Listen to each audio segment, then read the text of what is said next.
boa tarde. Bem, o título ali está Simão Pedro, o pescador, mas é o pescador de homens. Porque Simão Pedro tinha como profissão a pesca.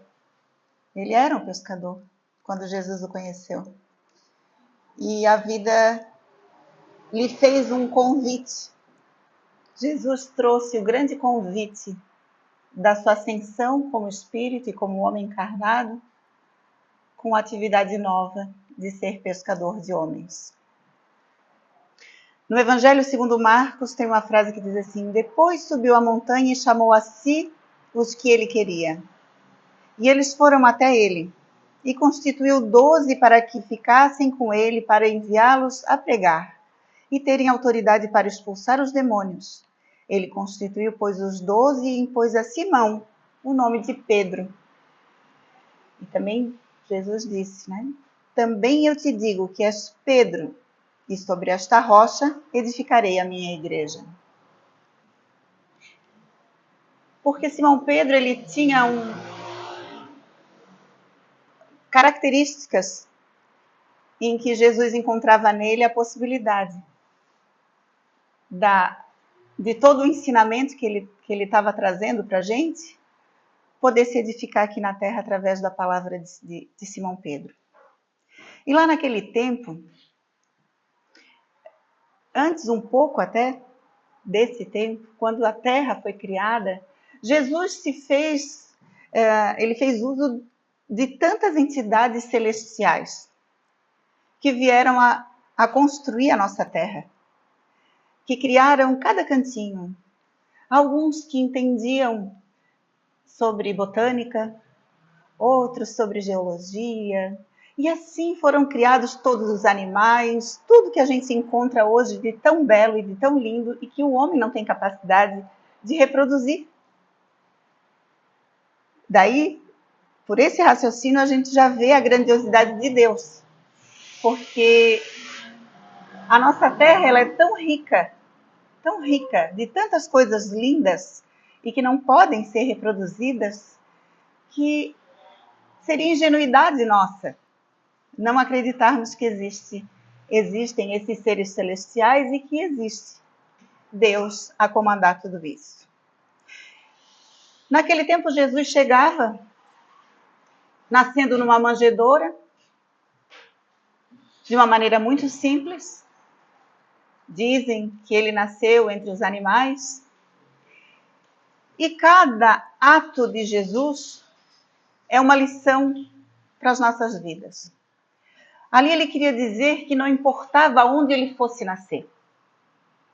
E isso serve para cada um de nós. Porque não importa onde a gente se nasce. A gente pode nascer da forma mais simples. O importante é aquilo que a gente escolhe durante a vida e com quem a gente vai se associar. Porque todas as vezes que a gente associa os nossos pensamentos às coisas de Deus e a nossa melhora como homens, nós vamos estar ao lado desses seres celestiais. E eles vão propiciar que a gente chegue ao nosso objetivo. Então não era o berço simples que iria determinar o resultado daquilo que Jesus nos trouxe. E naquela época já haviam aparecido vários Messias. Vários se dizendo Messias, porque já se esperava. Porque ao contrário do que alguns pregam e imaginam, a mediunidade estava atuante naquela época. Porque de onde que vinha essa fala de que o Messias viria? Só a mediunidade pode explicar uma coisa dessas, Porque de onde que eles tiraram essa informação? Mas nenhum desses falsos messias conseguiu convencer o povo. Então, surge Jesus, um homem brando, sereno, sozinho. E aí todo mundo, não, peraí, ele não pode ser o Messias, porque o Messias tem que ter um exército. Ele tem que ter o pessoal que vem à frente. Porque na nossa ignorância, na época, nós acreditávamos que tudo se conseguia através da força, através da brutalidade. E Jesus convoca 12 homens. E aí, ao contrário do que ele tinha feito no começo da Terra, que ele trouxe seres celestiais para construir essa maravilha que é a nossa Terra, aí começa o trabalho dele, o trabalho para conosco, que é escolher homens simples do povo. Aqueles em que ele olhava e dizia assim, esse tem potencial. Óbvio que ele já sabia quem ele iria escolher. Ele tinha esse conhecimento. Mas Jesus dava ali a oportunidade para que cada um fizesse aquilo que deveria ser feito. E através do livre-arbítrio, cada um escolheu o seu caminho a trilhar. Nem todos se deram bem, para ver como ele respeitava a liberdade. A gente tem o exemplo de Judas, que escolheu o suicídio como uma porta de fuga. Mas todos os outros foram caminhando, errando, acertando, eles foram caminhando. Simão Pedro era uma criatura como qualquer um de nós, cheio de defeitos, mas também cheio de virtudes. E as virtudes que ainda não estavam afloradas estavam na forma de potenciais aquisições que ele faria mais adiante. Porque somos como um jardim cheio de sementes e temos o tempo certo para brotar. A gente vai brotando essas coisas boas que Deus colocou na gente. Temos tudo guardadinho aqui dentro. Mas é a experiência, a vivência e a nossa vontade, acima de tudo, principalmente no momento em que nós estamos hoje. Nós estamos vivenciando um momento de mais esclarecimento. Então, quando a gente vivencia um momento de mais esclarecimento, nos dá maior responsabilidade, mas nos dá também uma maior percepção das coisas. Então, a gente sabe escolher melhor. Simão Pedro negou Jesus 3 vezes. Jesus chegou para ele e disse assim, Simão, tu me amas? Lógico que eu te amo, Jesus. Simão Pedro, tu me amas? Senhor, eu já te disse que eu te amo.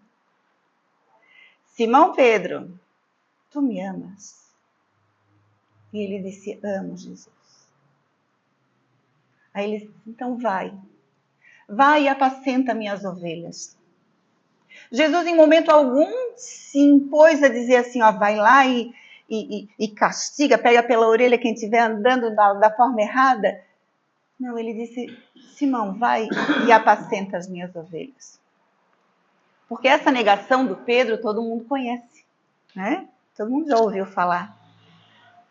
E quem de nós teria coragem de dizer que era amigo de Jesus?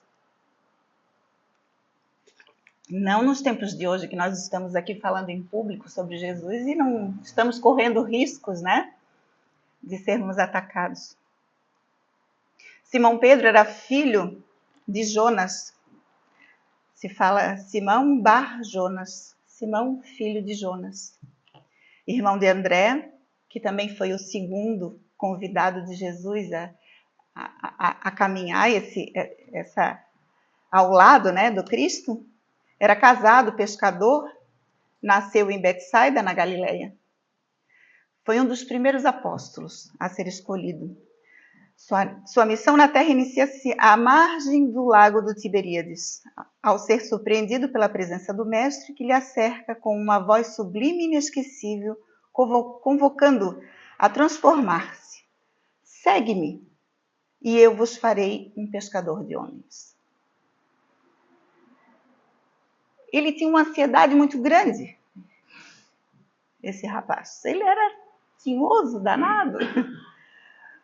Mas muito provável dentro dele já existisse essa ânsia de mudança, de que as coisas precisavam se modificar.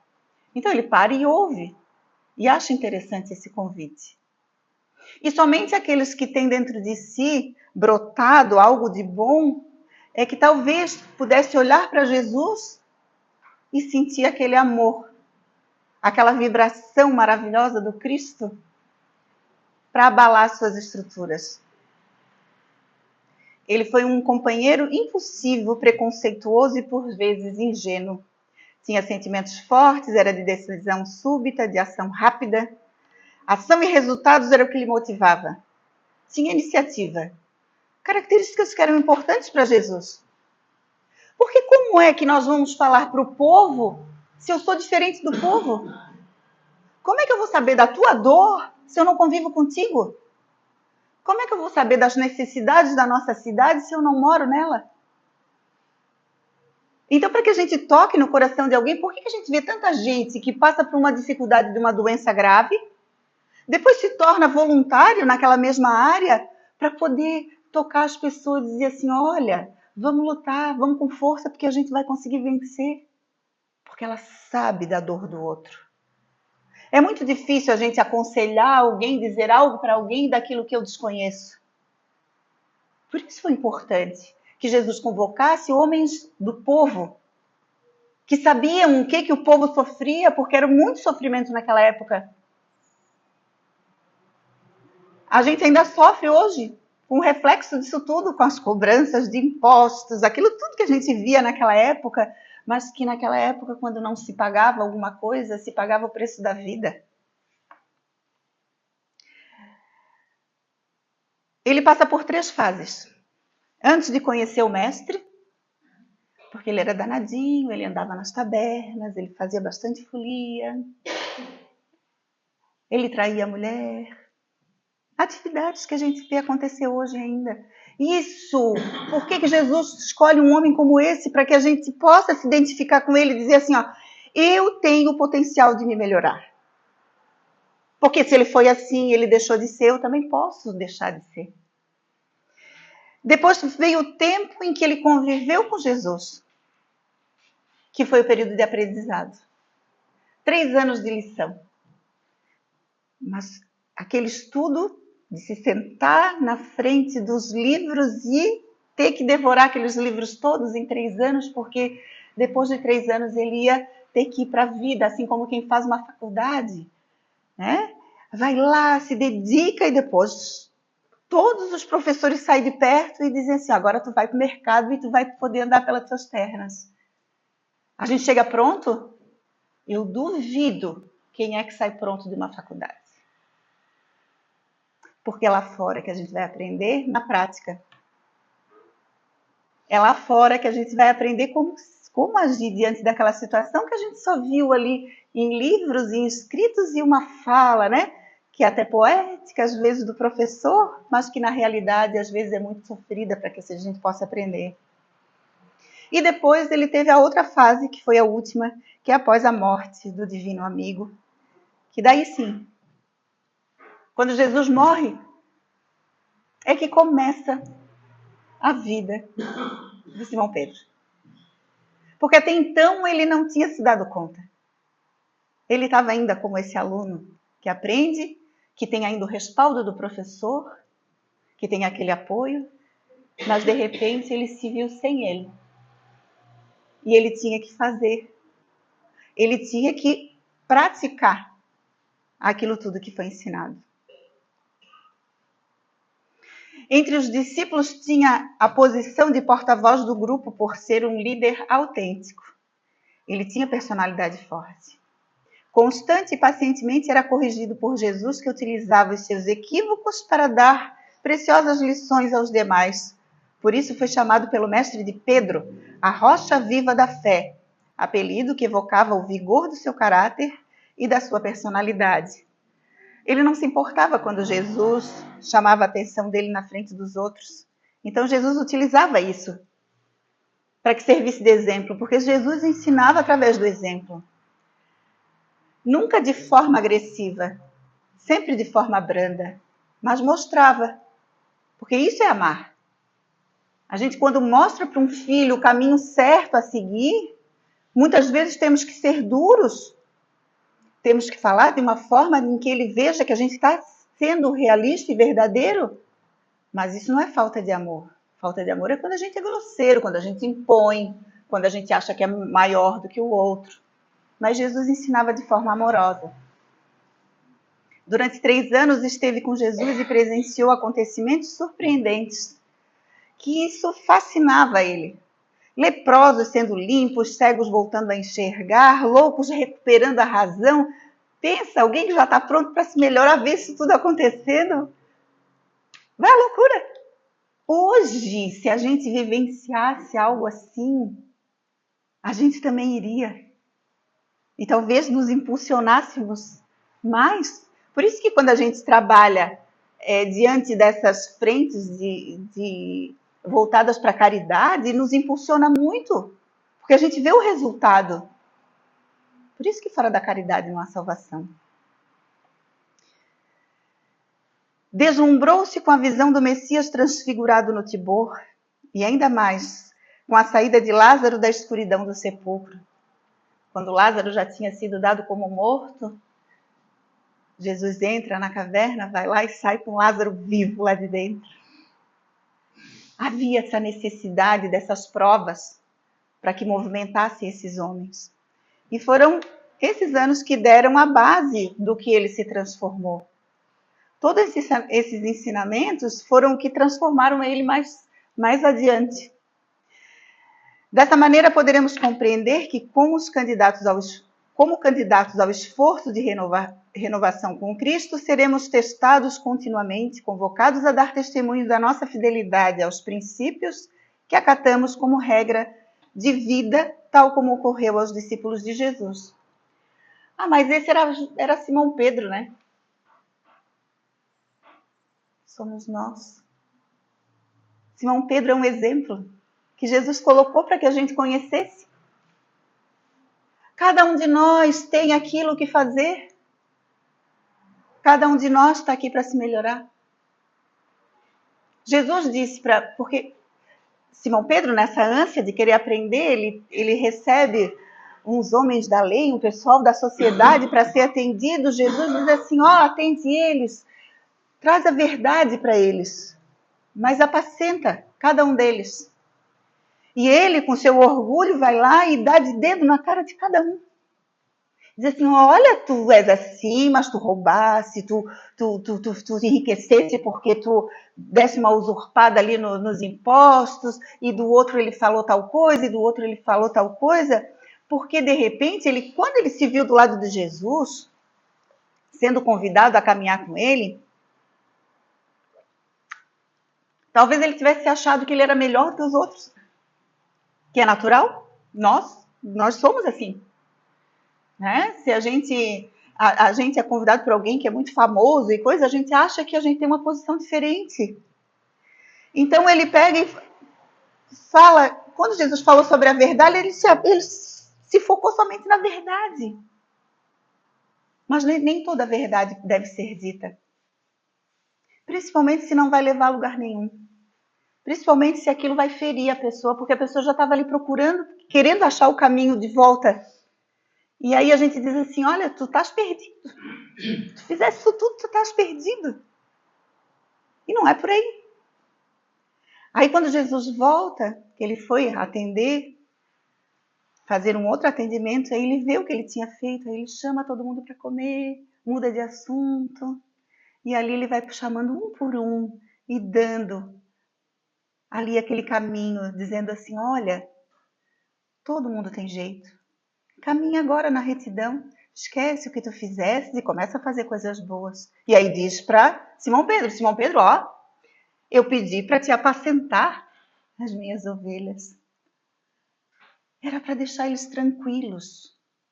Se alguém bate a nossa casa espírita e vem com desespero de que cometeu algo que foi muito ruim, não cabe a nós julgarmos. É dessas lições que a gente tem que se lembrar para poder acolher esse coração ferido que quer se reerguer. São essas as lições que ficaram para a gente.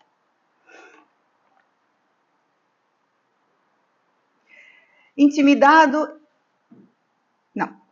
Tu és Pedro, e sobre esta pedra edificarei a minha igreja, a igreja da qual Jesus se refere a de refletir a luz dos seus ensinamentos, que cresce com eficiência à medida que há conscientização dos postulados do Evangelho e da sua prática. O exemplo é a melhor forma de ensinar e a mais amorosa. Então, toda vez que a gente estiver trabalhando para Jesus, nós somos um desses discípulos, né? Intimidado ante as ameaças de perseguição e sofrimento, Pedro nega Jesus por 3 vezes e sai daquele lugar andando pelas vielas solitárias de Jerusalém. Sempre tão rígido quanto ao perdão, as quedas alheias caem em si, porque ele era duro com os outros. Ele cobrava para que todo mundo andasse na retidão. E ele tinha errado, e cruelmente, com o seu melhor amigo. Então ele sai caminhando de cabeça baixa. Ao deparar-se com um olhar compassivo, aí ele caminhando, ele se encontra e vê o mestre, passando por aquele trajeto do Gólgota. E ele olha nos olhos do mestre. Mas o mestre já sabia que ele ia fazer isso. De antemão ele já tinha dito. Porque Jesus tinha esse poder de entender a nossa alma, de compreender até que ponto nós estamos preparados. E ali, naquele momento, ele descobre qual é a missão dele. E ele compreende as lições do Cristo. E aí ele percebe que ele é igual a todo mundo. E que ele precisa também, como aos outros, porque até então eu estava achando que ele precisava modificar o outro, que às vezes é o nosso movimento é esse. A gente quer mudar o outro que convive com a gente. A gente quer mudar a sua forma de agir. Mas a gente esquece que quem tem que mudar primeiro somos nós. Eu mudando, eu sirvo de exemplo.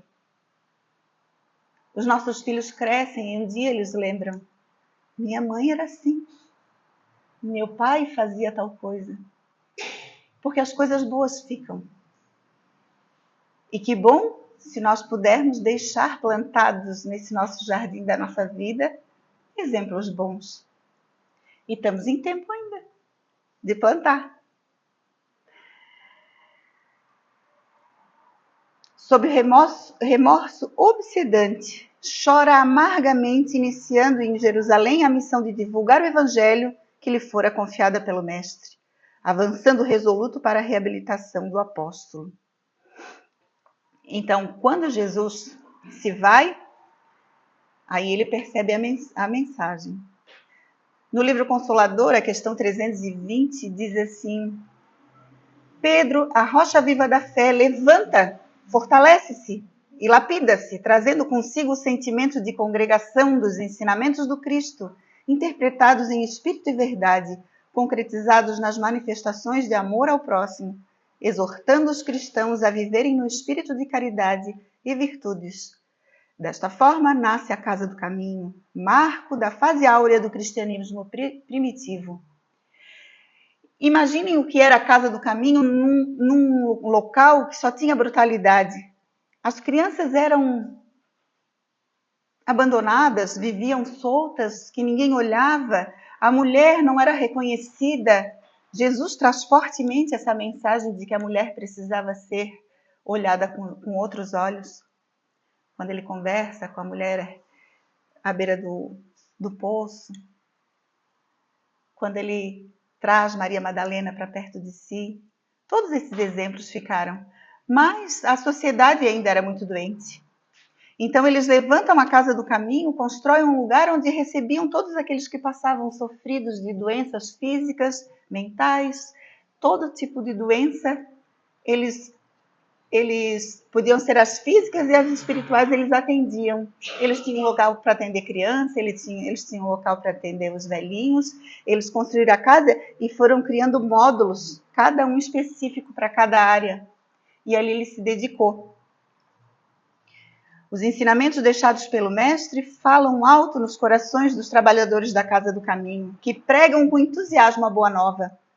Curam doentes e não deixam corromper, proclamando o perdão e o arrependimento das faltas.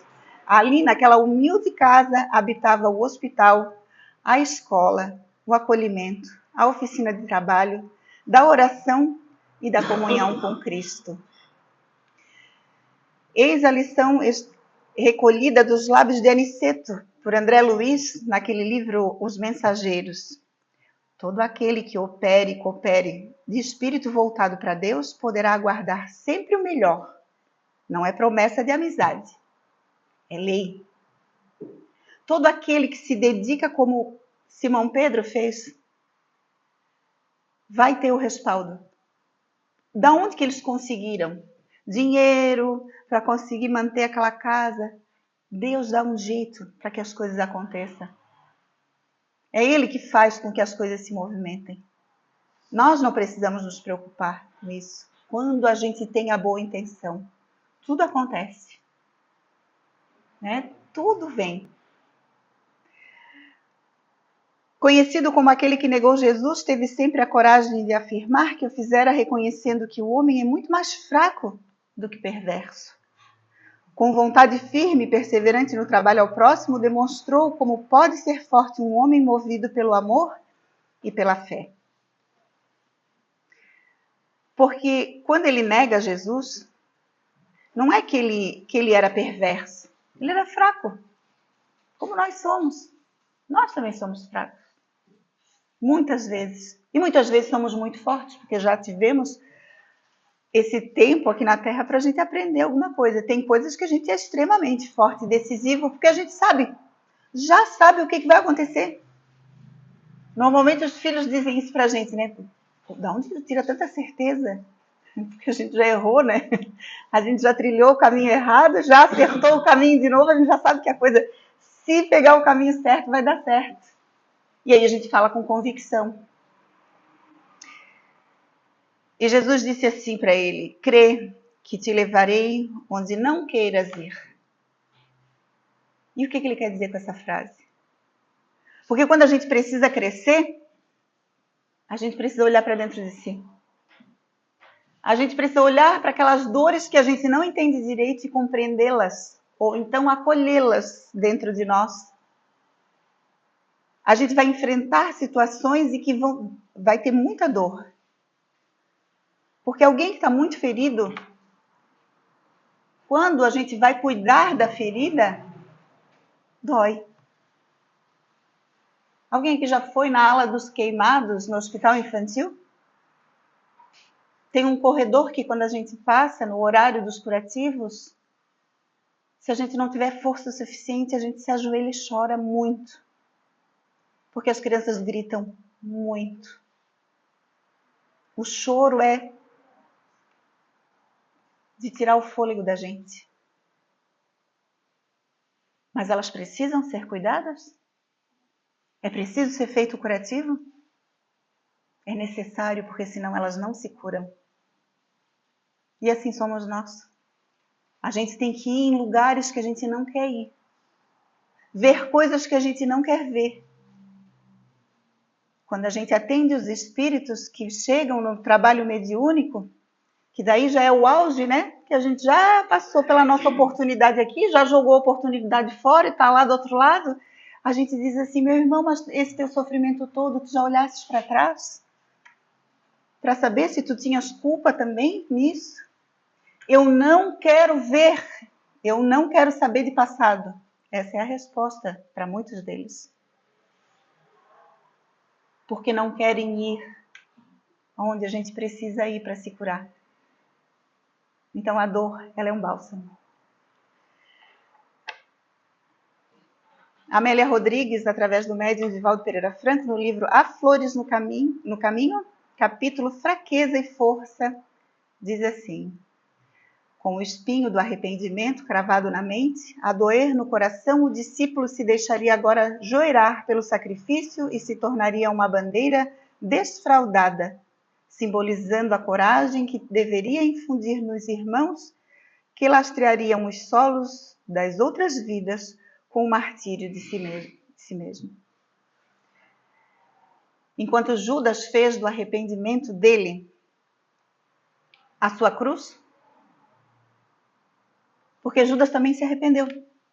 Judas também errou. Mas diante do erro, ele escolheu o suicídio e aí ele imputou ao seu futuro um sofrimento que não haveria necessidade se ele tivesse feito outra escolha. Ah, mas tinha que ser. Não tinha que ser, porque as nossas escolhas aqui, hoje, são para serem as melhores. Deus não nos traz para a terra para que a gente escolha a coisa errada. Ele traz para que a gente acerte. E ele escolheu errado. Mas diante da cruz, Jesus, naquele momento, Humberto de Campos diz que luzes luminosas ligavam até a cruz, até ele, até onde ele estava. Espíritos diversos de locais celestiais estavam ali para dar força a ele. E diante daquilo, um espírito vem ao pedido de Jesus, chega perto dele e lhe diz assim: vai lá e acolhe o meu amigo que se suicidou. Vai lá e colhe a Judas. Ele estava na cruz por causa do Judas. Esse é o amor que a gente deve aprender a ter. O amor que perdoa, que sabe que aquele momento é um momento transitório e que aquilo vai passar. Pedro se utilizou para acertar o passo, porque também se arrependeu, mas acertou o passo e achou o direcionamento certo. E ele cumpriu a afirmação de Jesus quando disse, que lá no início a gente leu, também eu te digo que és Pedro e sobre esta rocha edificarei a minha igreja. Através de Pedro, todas as verdades foram sendo passadas, assim como os outros apóstolos também. Mas Pedro teve uma importância muito grande, porque na Casa do Caminho, ele recebeu vários irmãos nossos que também propagaram a doutrina do Cristo, inclusive Paulo de Tarso. Assim, percebemos a riqueza da fidelidade a Jesus e vamos desatando os laços que nos prendem às zonas inferiores da existência e, através da caridade sincera, receberemos do céu a honra de ajudar e o privilégio de entender que, servindo, vamos alcançando a verdadeira felicidade. Eu agradeço a atenção de todos vocês e que a gente possa levar para casa esse Simão Pedro, mas agora não mais como um apóstolo que a gente conhecia lá, mas como um amigo que a gente pode também seguir. Jesus acompanhe cada um de vocês.